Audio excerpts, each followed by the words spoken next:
A dog left to freeze in a car in the middle of a blizzard, too weak to even bark. I never thought I'd see something like that in my life. If it were a Chihuahua or some German Shepherd puppy or who knows what else, okay, I would have taken it, and that would have been that. But this was one of the most dangerous dogs in the world. An Alabai. It was a situation that threw me into a massive dilemma. But I've never been one to back down, not ever, even if it costs me my life. Every living soul has the right to live. It's not for nothing that God brought them to this earth. What happened next will shock you. But first, please comment "I love animals" and let us know where you're watching from. Also, please subscribe. We do all this to raise awareness against animal cruelty and to show the world that every animal deserves love. The world had vanished under a blanket of white. For 2 days, a relentless blizzard had raged, burying our small town in a silence so profound it was almost deafening. The only sounds were the mournful howl of the wind and the occasional creak of my house settling under the immense weight of the snow. I'm Daniel, 36 years old, and I've always preferred solitude. But this was different. This was isolation, a forced hibernation that was starting to fray the edges of my patience. On the third morning, the snow finally tapered off into a lazy, hypnotic flurry. The landscape outside my window was an alien moonscape of drifts and dunes, beautiful and treacherous. My first practical thought, the one that broke through the cabin fever haze, was about my truck. I needed to check the antifreeze. If the engine block cracked in this cold, I'd be truly stranded. Pulling on my heaviest winter gear, a thick down parka, insulated boots, a wool hat, and gloves, I braced myself and opened the front door. A wall of frigid air hit me like a physical blow. The snow was waist-deep in places, a pristine, untrodden expanse. Every step was a laborious effort, a plunge into the freezing powder. As I trudged toward the detached garage where my truck was parked, my world was a monochrome palette of white and gray. The silence was absolute. Or so I thought. As I paused to catch my breath, a sound pricked the quiet. It was faint, almost imperceptible, a weak, muffled thump-thump. Woof! I stopped, standing perfectly still, my head cocked. Was it the wind playing tricks? The house groaning again? I listened, holding my breath. There it was again, a desperate, feeble bark, so drained of energy it was more of a cough. It was the sound of a life force fading. My eyes scanned the street. Everything was buried. But then I saw it. About 50 yards down, a dark shape was barely visible, a car, entombed in snow, looking more like a natural formation than a man-made machine. The sound seemed to be coming from its direction. Curiosity mixed with a growing sense of unease pulled me forward. Who would leave their car out in a storm like this? Wading through the heavy snow, I got closer. It was a nondescript sedan, its color hidden beneath a thick layer of ice and snow.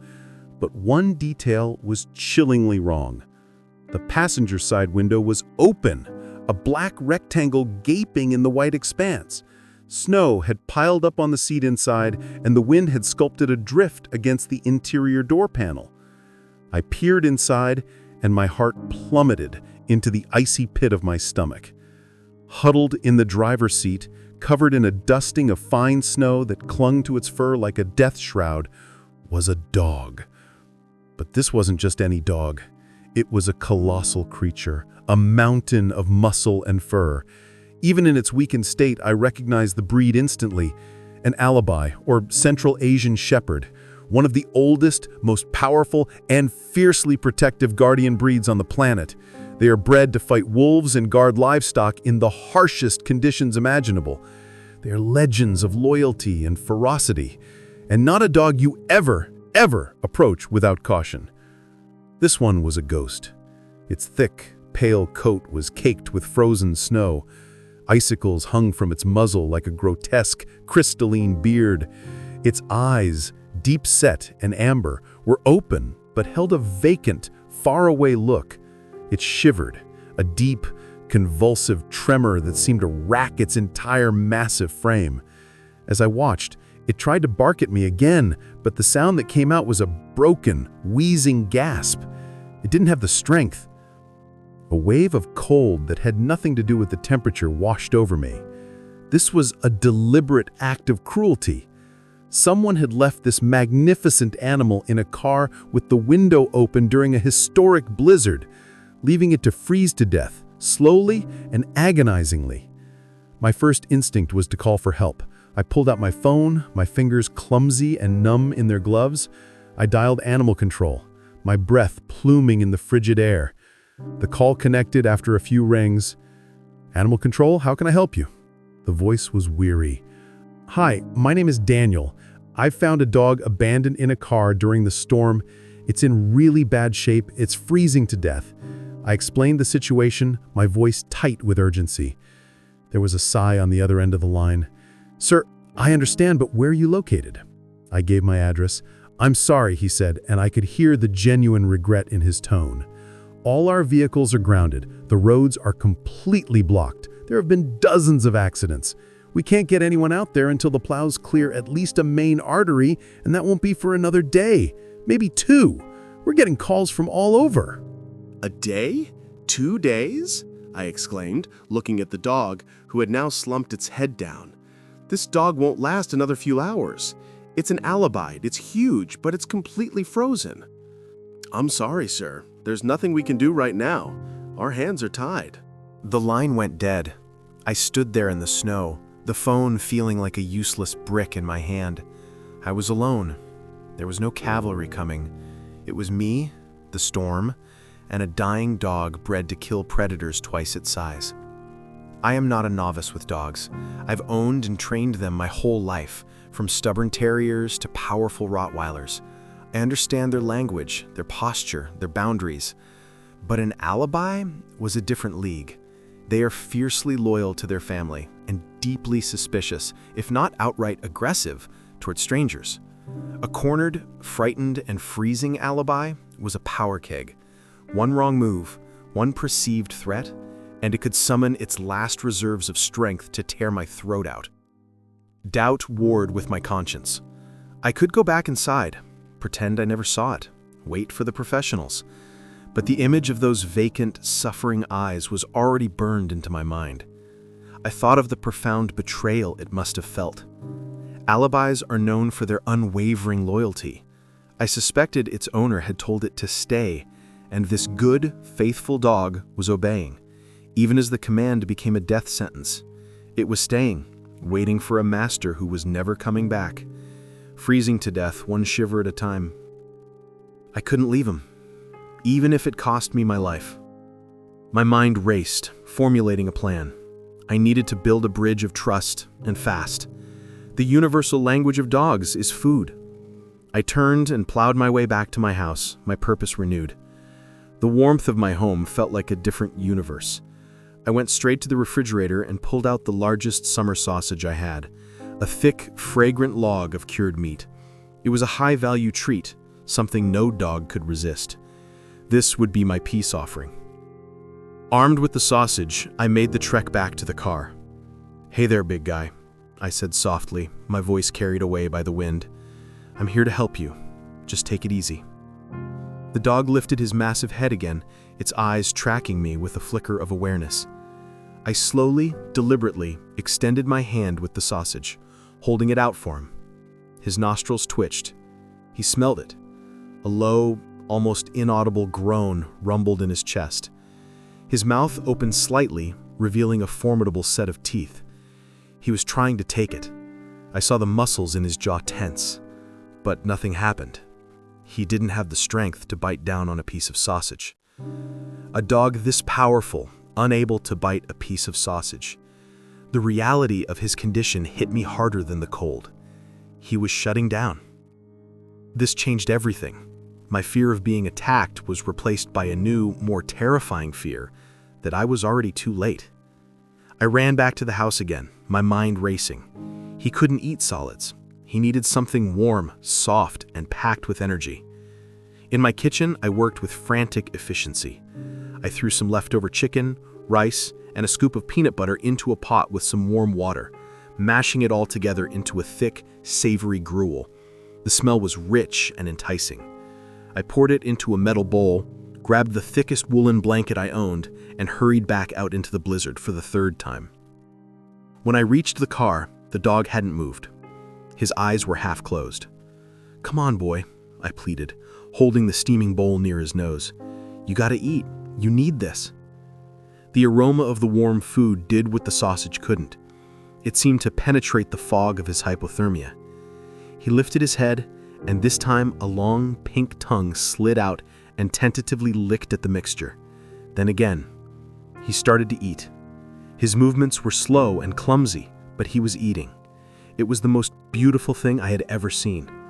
I held the bowl steady, my own hands starting to shake from a combination of cold and overwhelming relief. He didn't finish it, but he ate enough. He had some fuel in his system now. The next step was warmth. Very carefully, I unfolded the heavy woolen blanket. "I'm just going to put this on you, okay?" I murmured, moving with a slow, deliberate calm. I reached through the window, my heart pounding in my chest. This was the first time I would touch him. His body was rigid as I draped the blanket over his back. He didn't growl. He didn't even flinch. He just endured it, his energy entirely focused on survival. I tucked it around him as best I could through the open window, creating a cocoon of wool to trap what little body heat he had left. He was a little warmer, and he had some food in his belly, but it wasn't enough. The car was a freezer. Leaving him here even with the blanket was still a death sentence. I had to get him out. I had to get him to my house. This was the most dangerous part of the plan. I would have to open the door, enter his space, and then physically lift him. A healthy Alabai can weigh up to 170 pounds. Even half frozen, he would be an immense, unwieldy weight. And if he decided at any point that I was a threat, I would be trapped in a confined space with him. I took a deep breath, the icy air searing my lungs. I crunched around to the driver's side. The door was unlocked. I pulled the handle, and it opened with a groan of protest from the frozen hinges. The dog watched me, his amber eyes following my every move. There was no aggression in them, only a profound weariness. "It's okay," I whispered, more to myself than to him. I crouched down, getting on his level. "I'm taking you somewhere warm, I promise." I reached in, sliding one arm under his chest and the other under his hind legs. The moment my arms went around him, he let out a low groan, a sound of utter exhaustion, and his body went completely limp. He had surrendered, placing what was left of his life in the hands of a stranger. Lifting him was a monumental effort. He was heavier than I could have imagined, a dead weight of cold fur and solid muscle. I staggered backward, finding my footing in the deep snow, and then I turned toward my house, cradling the giant dog in my arms. The 50-yard journey back felt like 50 miles. The snow clutched at my boots, trying to pull me down with every step. The wind whipped at my face, and the dog's weight strained every muscle in my back and arms. He was wrapped in the blanket, his huge head resting against my shoulder. I could feel the faint, shallow puffs of his breath against my neck. Just a little further, I told myself, just keep moving. I finally stumbled through my front door, kicking it shut behind me against the storm. The sudden warmth and silence of the house was a shock. I carefully lowered the dog onto the rug in the entryway. He lay there, motionless, a tragic, snow-dusted mound wrapped in a blanket. The first priority was to warm him up, but it had to be done carefully and gradually. Raising his body temperature too quickly could send him into shock. I remembered something I'd read about treating hypothermia. Start with a lukewarm bath. Getting him to the bathroom was another struggle. I half dragged, half carried him down the hall and into the small bathroom. I managed to lift him over the edge of the tub, his body slumping against the cold porcelain. I turned on the shower, keeping my hand in the stream until the water was just barely warm, then directed the gentle spray over his blanket-wrapped body. He lay there, completely passive, as the lukewarm water soaked through the blanket and began to thaw the ice from his fur. I could see the tension leaving his muscles as the warmth started to seep into his frozen core. He let out a long, shuddering sigh and closed his eyes. The fight for survival had exhausted him, and now in this strange place he seemed to finally let go. I wasn't sure if he was giving up or giving in, and the thought terrified me. After about 20 minutes, I turned off the water. He was too heavy and limp to lift out, so I opened the drain and began to towel dry him as best I could right there in the tub, using every towel I owned. His fur was incredibly thick, a double coat designed for brutal winters, but it was now waterlogged and cold. I knew I needed a more direct source of heat. I managed to drag him out of the bathroom and onto the thick carpet in my living room. I retrieved my portable electric space heater from the closet, plugged it in, and positioned it a safe distance away, aimed directly at him. The orange glow of the heating elements cast a warm light on his pale fur. I covered him with a fresh, dry blanket, tucking him in like a child. For the next hour, I sat with him, watching for any sign of change. He barely moved. His breathing was shallow, but it was steady. As he slowly began to warm up, a new thought began to creep into my mind. What happens when he wakes up? Right now, he was helpless.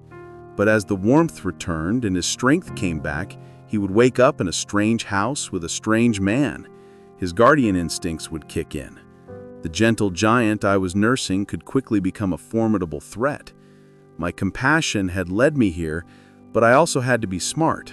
I wasn't going to turn my back on him, but I needed to ensure my own safety. I remembered an old wire basket muzzle I had in storage from a previous dog, a rescue who had been a fear biter. I found it in the garage. It felt like a betrayal, but it was a necessary precaution. As the dog began to stir, his eyes fluttering open, I gently and calmly slipped the muzzle over his snout, securing the straps behind his ears. He was still too weak to protest, offering only a low, confused whine. "This is just for a little while, buddy. Just until we get to know each other." With the muzzle on, a huge weight lifted from my shoulders. I could care for him without the constant gnawing fear of a sudden attack. By evening, he was much improved.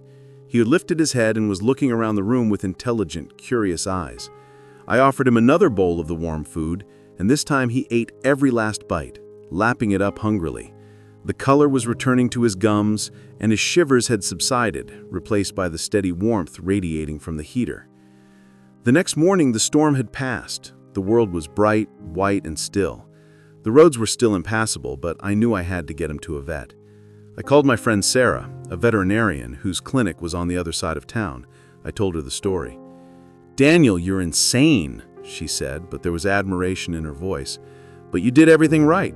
Bring him in as soon as you can dig yourself out. I'll be there." It took me 2 hours of relentless shoveling to clear my driveway. Getting the dog, who I had started calling Titan for his sheer size and resilience, into my truck was another challenge. He was stronger now and able to stand on his own, but he was wary. I used a combination of gentle coaxing and leftover sausage to lure him up a makeshift ramp and into the back seat. The drive to the clinic was slow and careful. Titan sat quietly in the back, looking out the window at the transformed world, a quiet dignity about him despite the muzzle. Sarah was waiting for us. She was amazing, her calm professionalism immediately putting both me and Titan at ease. She did a full examination, her hands expertly checking him over while she spoke to him in a soothing voice. "He has severe hypothermia, as you suspected," she confirmed, listening to his heart with her stethoscope. "He's also dehydrated and malnourished, but his core temperature is almost back to normal. You saved his life, Daniel. Another few hours in that car and he would have been gone." As she was finishing the exam, she pulled out a microchip scanner and ran it over his back. It beeped. "Well, what do you know?" she said, looking at the screen. "He's got a chip. Let's see who we're dealing with." A knot formed in my stomach. A chip meant an owner, the person who did this to him. Sarah typed the number into the database. A name and an address popped up. The owner lived just a few towns over. "I'm legally obligated to contact him," she said, her expression hardening, "but I'm also obligated to report this as a case of extreme animal cruelty and neglect. I'm calling the county sheriff right after I call this guy." The story that unfolded over the next few days was ugly. The owner was a long-haul trucker who had used Titan as a guard dog for his property. He claimed he'd left the dog in the car just for a few hours while he sorted something out, but a neighbor's security camera showed the car had been parked there for over 24 hours before the blizzard even started. He had simply abandoned him. Faced with irrefutable evidence and a felony animal cruelty charge, he surrendered ownership of Titan immediately. He was stripped of his right to ever own an animal again. Titan was now officially a ward of the state, but since I was the one who found him and was willing to care for him, the shelter allowed me to foster him with the intent to adopt. The weeks that followed were a journey of healing, both for him and for me. I took him home, and this time there was no muzzle. The trust had been forged in the fire, or rather the ice. He was still weak, and Sarah had prescribed a course of antibiotics and supplements to help him regain his strength. Getting him to take the pills was a gentle ritual we developed on the living room couch each morning. He claimed the spot in front of the fireplace as his own, stretching his enormous body out on the rug, soaking in the warmth. He followed me from room to room, a silent, hulking shadow. His presence filled my quiet house with a sense of purpose and companionship I didn't even know I was missing. His true personality began to emerge. He was a gentle giant, calm and observant. He loved to have his ears scratched and would rest his massive head on my lap in the evenings while I read. The fear and vacancy I had first seen in his eyes were replaced by a look of soft, unwavering devotion. He was grateful, and he showed it in 1,000 small ways. A gentle nudge of his nose against my hand, a deep sigh of contentment as he lay at my feet. The fear and sacrifice I had felt in the heart of that storm seemed like a distant memory. It had all melted away, replaced by the profound, unconditional love of this incredible animal. He had been left to die because of human cruelty, but he had been saved by human compassion. And in saving him, in choosing to act when it would have been easier to walk away, I had found a piece of my own humanity I never knew was missing. He was no longer just a dog I had rescued. He was Titan. He was my protector, my companion, my friend. He was family. And our story, born in the heart of a blizzard, was a testament to the fact that even in the coldest, darkest of times, a single act of warmth can change everything.